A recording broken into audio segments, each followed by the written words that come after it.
course. If I can stay here with you, there is nothing else I desire.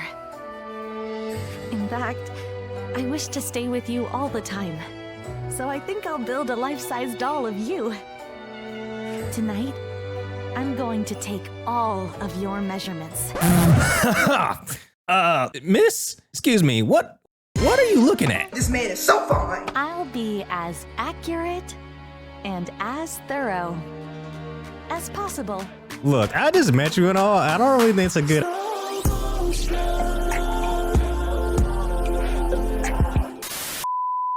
Yo, what up, Russ here? And that's right, Dynasty Warriors is back. It's been 7 long years since a previous mainline game. And real quick, if you don't know what Dynasty Warriors is, it's a long-running hack and slash action game franchise, minus the first one.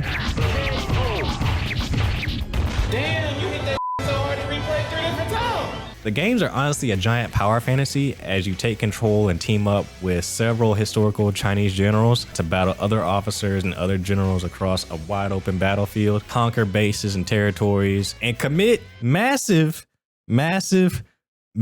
genocide.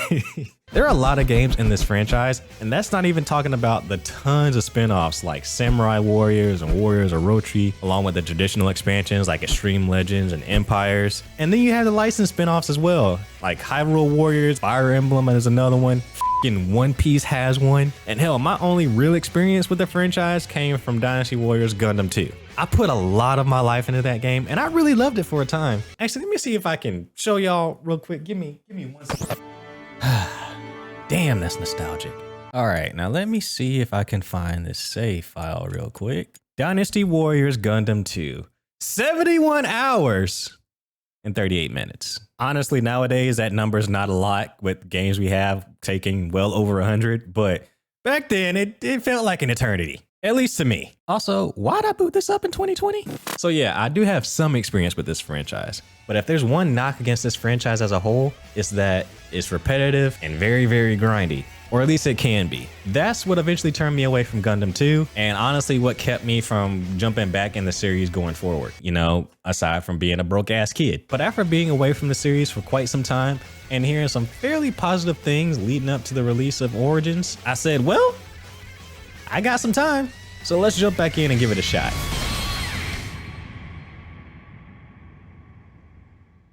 So the Dynasty Warriors games are all loosely based around the novel Romance of the Three Kingdoms, which is a retelling of the Three Kingdoms period in China, and Origins is no different. In this story, the land is split up among 3 main warring kingdoms, all with goals of unification through very different means, and they all have different end goals. The big difference this time around is that you play as this guy. If you don't recognize him, there's a good reason for that. He is an all-new original character. This game introduces the first silent protagonist character to the mainline series, and he is the blank canvas that allows you to experience all the battles, politics, and relationships that have come to be associated with this era in this franchise. But you, as a wanderer, have a story and a role to play in this game as well. For one, you've lost your memory, so it's a journey to remember who you are and what happened to you. And 2, you got to make sure peace is brought to the realm. Go figure. The story spans 5 chapters plus a prologue, during which you'll be introduced to an expansive cast of characters. Characters that you'll come to form bonds with and or fight against. Now don't ask me to remember anybody's name or put them with faces, because quite frankly, I just can't. There are too many names here not in my native language that I will feel really bad if I f them up. And additionally, not that many characters stood out to me. Let's see, from memory, there's Guan Yu, the day one, you know, the homie. Then there's Liu Bei, the people's champion. Cao Cao, the no bullshit man in charge. Sun Jiang, the war hero. And Louis Bu, the f***ing beast incarnate. And most of these I only remember because they're the most important characters in the story. There are a couple of others I can remember their faces, but not their names. And then there's this guy because he's Jiraiya in the dub. I am known as Chung Pu. I know of you because I serve as an advisor to Lord Sun Jian.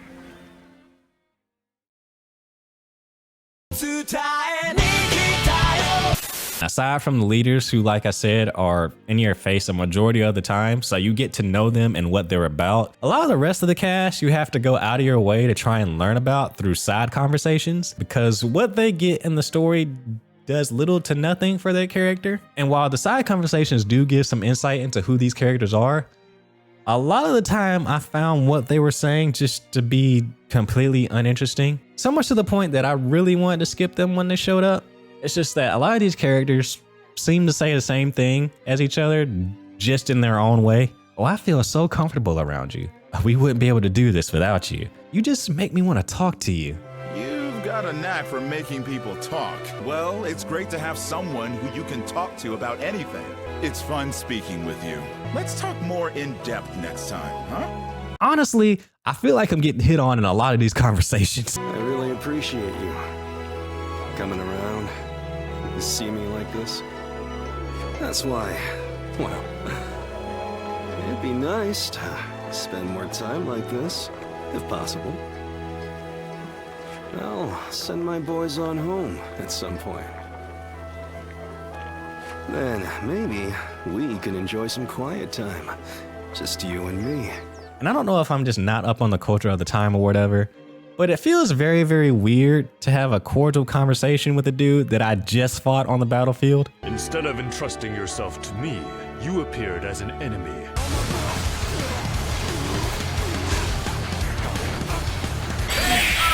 Impossible. I'm just glad to see you in good health. What are we doing? And that's not to say there aren't cool or funny moments to be had. And to be fair, if you skip some of these interactions, certain scenes will lose their full effect. That's if they even play out in the first place. This is my wife, Yue Ying. What? Woman, you lied to me. What? Yeah, exactly. Hey, I know you've got something to say about all this, don't you? Fucking story of my life. Indeed. That leads me to talk about the dialogue options presented to you in this game. At some point, you're going to have to make a choice of joining one of the three kingdoms portrayed in this game, given you've done the correct prerequisites. And this decision can be done at multiple points, depending on how you respond to everyone pestering you about it. That choice feels important. The other 90% though, I'm not so sure. And it's mainly because most of the choices presented to you are just variations of the same answer. So it really doesn't matter what I pick because the same idea gets across regardless. And furthermore, if they are noticeably different, the response you get gives you a sense that it didn't really matter what you said anyway. So like, why give me the choice? I'm this pivotal character from what the game is telling me, and yet I feel more background than anything. And notice how I've talked about everyone else's story, not yours. That's because piecing together your backstory is essentially the B plot here.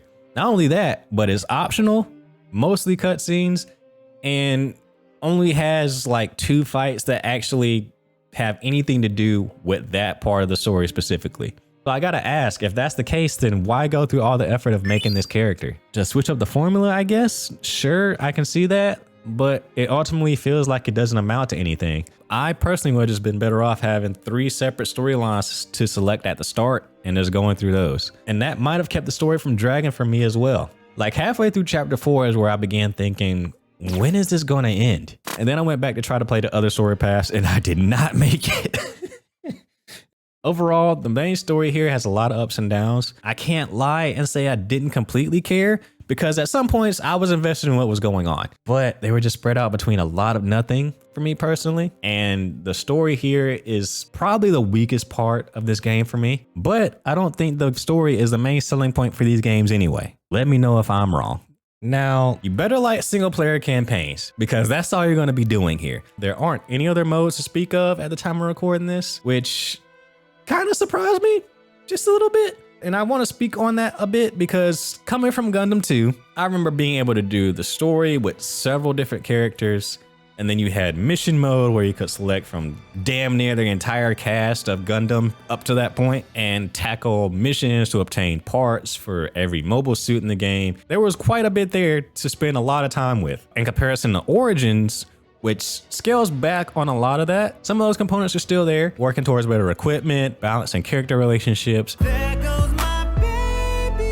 and even playing as said characters. However, all of it is a bit more streamlined to fit inside the single player campaign. Speaking of which, this campaign takes place on a moderately sized overworld, and that kind of caught me off guard at first, but ultimately it's just more of a glorified hub world. There are several different provinces on this map that are unlocked as you progress through the story, and there are a few mechanics here and there that you are presented with, some of which I found not to really have a giant impact on the overall experience, at least a basic non-completionist experience. Things like the peace meter, the old coins that you can collect, and the character bonds that I mentioned earlier. While yes, they can reward you with items and further character development, they're not all that enticing to try and pursue and keep track of. Character bonds specifically require you to either partake in a quick battle or hit a goal like taking out a number of enemies with a certain weapon or evade a certain number of attacks.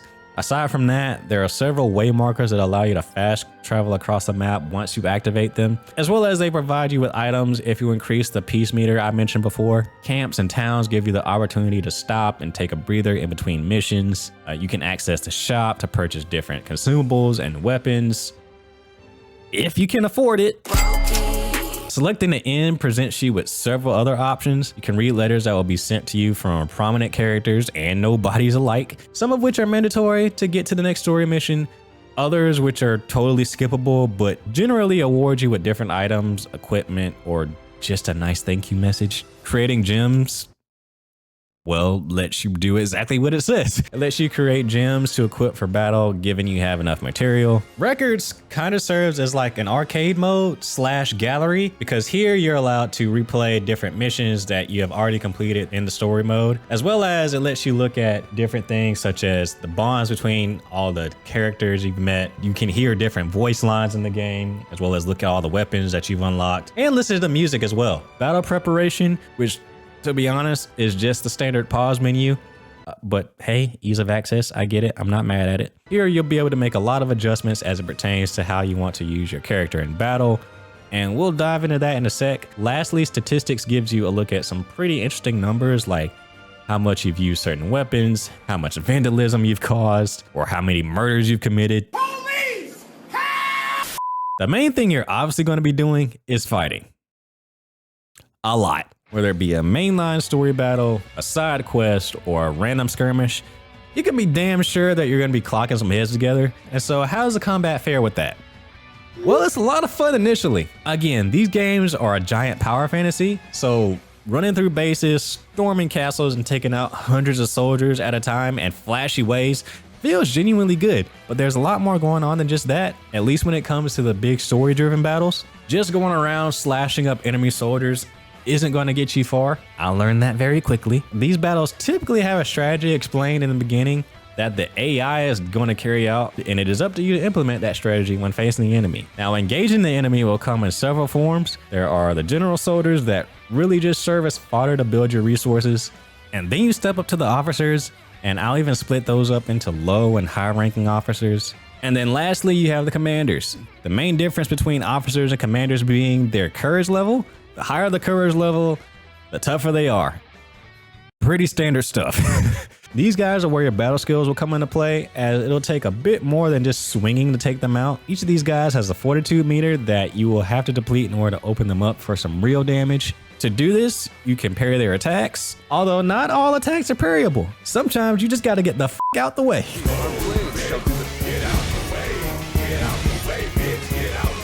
You can use special moves, and better yet, interrupt theirs with your own, or you can just keep bashing their head in and hope and pray that the meter goes down in a timely fashion. Once you break the enemy's fortitude, they'll become staggered for a short time, allowing for additional attacks and even a big AoE combo that'll envelop surrounding enemies as well. In addition to the standard form of combat, high courage officers will often challenge you to a duel. It all depends on your skill. Facing strike. Which flips the whole goal of combat on its head, as it now becomes more of a game of tug of war, honestly, rather than the standard fight I just described. Successful attacks and parries will contribute to the corresponding side's meter at the top of the screen, and whoever can take over the full bar wins. I actually really like this mechanic, and I honestly wish you could trigger it on enemies instead of having to have them challenge you, mainly because it significantly speeds up these encounters. Fights that could take up to several minutes of back and forth swinging only lasts about a minute in a duel format, given that you're decent enough at the combat system. And it goes a long way to alleviate the tedium that can creep up when doing these battles. Another thing is that high courage officers and commanders, for that matter, will also generally be surrounded by and in charge of large forces that in turn allow them to execute grand tactic moves. Now this goes for the enemy as well as your allies. These grand tactics moves do take time to execute and come with some sort of prevention or clear condition, and they will severely lower or raise your army's morale depending on the side that's, you know, trying to do what it do. In addition to all of that, you got to make sure your commanders stay protected as to not die, because if they die, you lose, and that your morale stays high so you have the necessary military strength to take on the opposing army. You may be that guy, but you're most certainly not him. Conditions will change throughout the battle, some preventable, others not, but it's up to you to adapt to the new strategy and figure out the next best source of action to take. And you'd be surprised at how one wrong decision, like engaging one enemy over another, will turn the tide of the battle out of your favor. But tying into that, a cool thing I did like is the battle replay system. So if you lose a battle for whatever reason, you're able to restart it from a few different points within that battle's timeline, usually after completing a major story objective, story beat, or a fight. This lets you analyze the battlefield from different points in time, see where you went wrong, and try a different approach without having to start the whole battle all over again. I found this to be a really neat addition, especially when trying to clear certain special objectives that can be pretty difficult. With this, I could jump back right where I needed to, or at least relatively close to it, and not get discouraged and frustrated from playing a level over and over and over again. Now, it does feel like a majority of the time, the game just tells you to do what you see fit on the battlefield, which does allow for you, the player, to formulate your own plan of attack. But I found that a lot of those battles just come down to take over as many bases as you can, protect your people from any advancements on them, and ultimately kill the opposing leader or whatever the goal may be. Does this formula work all the time? No, but it was enough to where doing these types of battles started to grate on me after a while. I think by far the best battles in this game are the ones that come with a more elaborate plan that require you to do more than just rush in and smack around the enemy on several fronts. A couple that come to mind are this one where you have to penetrate this impenetrable battle formation by entering different gates in the right order. That one was really cool and different and a lot of fun. And this one where you're basically just running away from Louis Boo, but so many distractions are thrown in your way that it raises the tension. And I tell you, the amount of stress that came from this mission. Sao, what the f are you doing? Bring your ass! You just had to be a man and stand 10 toes down. This is not the time for it. All right, he's down. Please, let's get the f up out of here. I know Louis Boo is synonymous with this franchise and, you know, being an absolute demon. They make sure you feel that in this game. You will know when that motherfucker is around. Even has his own goddamn entrance theme, the f. I'm falling back. Louis Boo, take care of this. Now, it's not like these battles are that much harder or complicated to complete, but the thing was, they were different enough to keep me engaged to where I didn't feel like I was going through the motions, and also staving off that jaded feeling. Now, I talked a lot about what you're doing, but what about how you do it? Well, you have quite a few tools at your disposal. You have a series of light and heavy attacks that can combo in certain ways. You can parry and dodge like I mentioned earlier. Special battle arts can be utilized to help get things under control in any particular fight, given you have enough bravery to consume. You have an ultimate attack called a Muso attack that can be triggered when your Muso gauge reaches a certain threshold, and then sticking with this gauge, when it's full, you're able to enter God Rage mode and later Muso Rage mode, granting you invulnerability, increased attack range, access to a new ultimate attack, and battle arts themselves will consume Muso instead of bravery. At some point, you get access to a horse, multiple horses in fact, that you can switch between and level up, although they all feel kind of slow regardless, especially when you're in a rush. There are several gems and accessories that you can equip that will give you stat bonuses or active buffs in combat. Honestly, just the typical RPG stuff like more defense, attack boost after hitting a certain threshold, or health regen. And then of course, you have your main weapon. Initially, you'll start out with just a sword, but as you progress through the story, you'll acquire up to 9 different weapon types. Wheels? Oh. Hey yo, shout out Xena Warrior Princess. Hey, we saw Wukong in his now. Where's my tail at? Each weapon plays very differently from the next. For instance, the sword is very combo driven with its different strings and combo enders, whilst the wheels require a more precise timing of button inputs to access the more devastating attacks and get the most out of them. This in of itself encourages trying different weapons and finding what you like, but the game also further suggests you constantly swap weapons around because each one has a proficiency level. As you use each weapon, you get points that go towards the weapon's level, and that is directly tied to your character ranking up. Every time a proficiency level increases, your rank increases, and as you rank up, you gain access to more skill trees, letting you have more choice in the stats and skills that you want to upgrade. Again, this all stems from actively using different weapons. However, if experimenting is not your thing and you just want to use what you like, you'll still accumulate points for all your weapons, still allowing you to rank up at a decent pace. But it is nowhere near the amount compared to using the weapon itself. Think of it like the EXP sharing Pokemon. But don't let the initial impression of a weapon fool you. As the proficiency level increases, weapons get new abilities, active and passive, and what might have not worked for you initially may just turn into something you love. Personally, my favorites turn out to be the staff, the wheels, and the sword. And I did not care for the sword at first. But once I realized that with each level up, the combo strings were getting longer, the new moves were dealing with crowds better, and the abilities just got sicker, it became my go-to weapon. Case in point. Now, during a majority of these fights, you will also have the option of taking on a companion, or if you feel like you're just that guy, you can go it alone. But most of the time, I found it better to have someone alongside you, mainly because that's one less person dying on the battlefield. I don't know, they just seem to be a bit more resilient compared to the rest of your allies when they're with you. They will essentially follow you across the battlefield and help you in whatever capacity they can, and even allow for team-up Muso attacks once their gauge is full. This is also where you have the opportunity to play as different characters other than yourself. Although I forgot about 98% of my playtime. Yeah, so once this gauge is filled, you can take full control of the companion on the battlefield, albeit for a limited time. The thing is, you can't upgrade them or customize them in any way. Who they is who they be. And who they be is just a copy of you. They use the same moveset as a main character for any given weapon, down to the battle arts. The only difference is you might not use the same battle arts because you've swapped them around. So it's a little disappointing that these characters have nothing unique about them gameplay wise, but you're still given a chance to play as your favorite generals. So at least it's not completely gone away.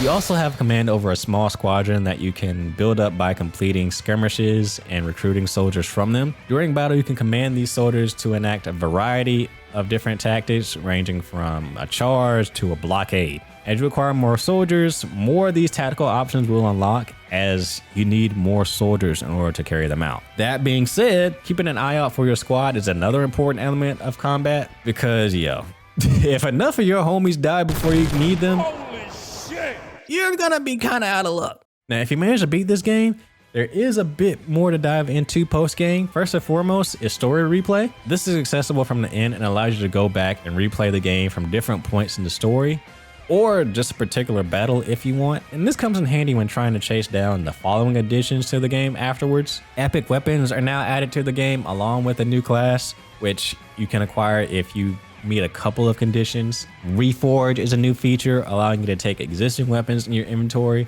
and combine them to create even more powerful weapons that you possibly can't find otherwise. And lastly, Ultimate Warrior difficulty is unlocked, giving you additional conditions to fulfill during battle and granting rare items upon their completion. Now, to be frank, there is a lot to dive into gameplay wise.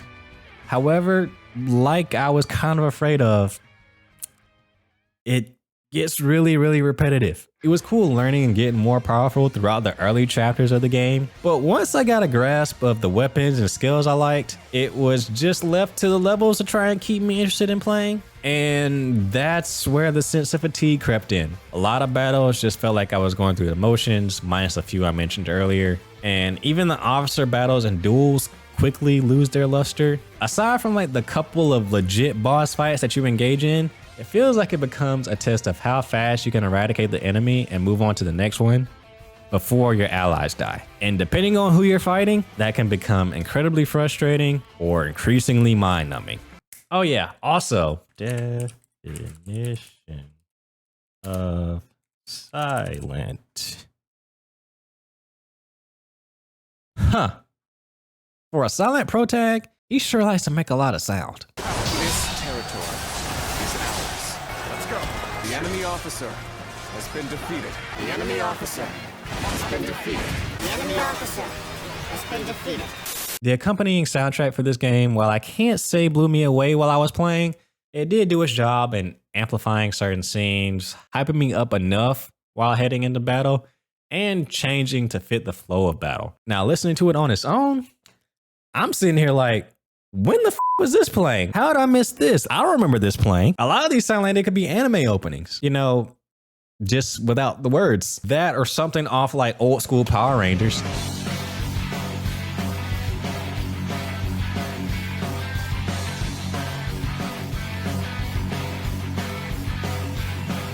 There are a few standouts to me that you might catch me jamming to.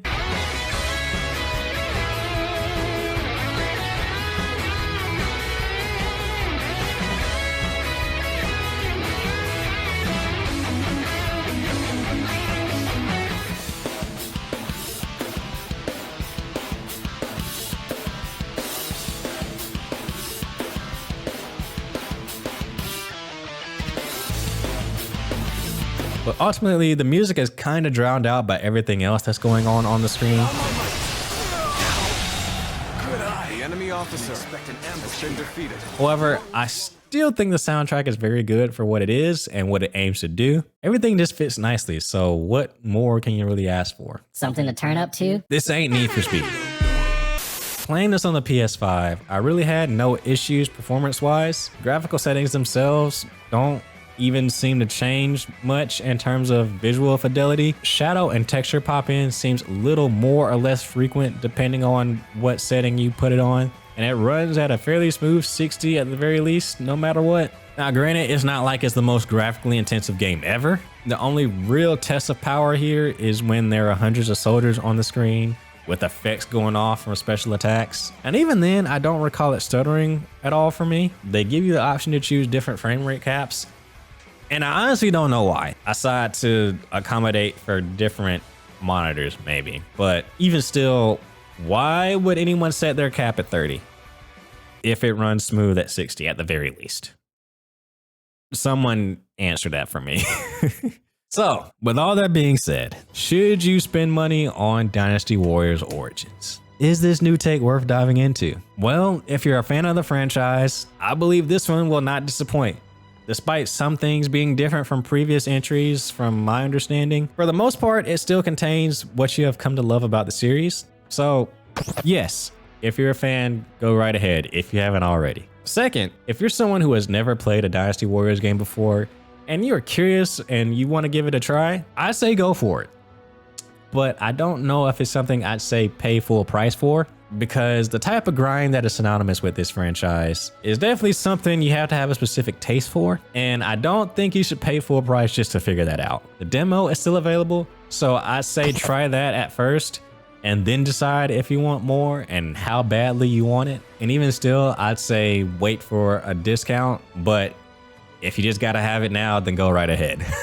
And lastly, for people like me who have had experience with Dynasty Warriors before and want to jump back in to see what's new, I definitely say wait for a price drop / sale. It's ultimately still Dynasty Warriors. There are some new mechanics, sure, and it's played from a whole new perspective, but the core Warriors experience has not changed. My initial playthrough ran me somewhere around the 30 to 35 hour mark, and that was doing pretty much every mission, conversation, and battle that I came across. I don't know what the previous mainline games typically clock in at, but that was honestly the point where I felt like I had enough. I couldn't take the repetitive nature of the battles anymore, and I didn't want to sit through character dialogue to do the same thing again. I think this game needed to be a few hours shorter than what it is. That way playing through the back half of the game several times over wouldn't feel as tedious, and would have personally made me more inclined to engage in the replayability and extra side content. But alas, this is the game that was presented to us. I know this video has come off probably a lot more negative than positive, and I don't want you to think that I think this is a bad game. Like, it's not. It's really not. Again, looking at a whole bunch of the other user ratings, it's very, very positive for a good reason. But from my perspective, outside of the Dynasty Warriors fandom and trying to jump back into it, these are just kind of my general thoughts. It's just not the revolution to the franchise that I thought it would be. But those are my thoughts on Dynasty Warriors Origins, and now I want to hear yours. What did you think about this game? Did you like it? Did you love it? Was it disappointing to you? Are you a fan of the franchise? And if so, what's the game that started it out for you? Are you a newcomer? And what did the game do for you if you've played it? Let me know in the comments down below. I love engaging with you guys down there. And as always, if you like the video and want to see more content like this, go ahead, like and subscribe. Very much appreciated. And yeah, that's gonna do it for me. I'm Russ, and I'll catch you guys in the next one. Later.